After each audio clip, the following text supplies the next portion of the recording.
Champ ছবির shooting শেষ হতে না হতেই দেব হাত দিয়েছিলেন তার নতুন ছবির কাজে। সময় নষ্ট করেননি একদম।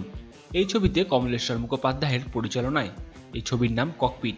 চ্যাম্পে রুক্মিণীর নজর কাড়া ডেবিউর পর কমলেশ্বর দেব রুক্মিণী জুটিকে নিয়ে কাজ করবেন বলে ভেবেছিলেন। স্ক্রিপ্টও ছিল তৈরি, তাই খুব তাড়াতাড়ি শুটিংও শেষ করে ফেললেন তারা। এবার দেবের প্রোডাকশন হাউস থেকে মুক্তি পেল ককপিট ছবির মোশন পোস্টার। মোশন পোস্টারটি দেখার জন্য নিচের ডেসক্রিপশনে দেওয়া লিঙ্কটিকে ক্লিক করুন। মজার ব্যাপার, অনেকেই হয়তো জানেন না কোয়েলের আসল নাম রুক্মিণী মল্লিক। কাজেই এই ছবিতে একজোড়া রুক্মিণীকে দেখতে পাবেন দর্শকেরা। দেব কোয়েল জুটির ছবি দেখেছেন বহু দর্শক। এবার দেব রুক্মিণী জুটিও কেমন রাসায়নিক বিক্রিয়া ঘটায় সেটা জানার জন্য মুখিয়ে থাকবেন অনেকেই।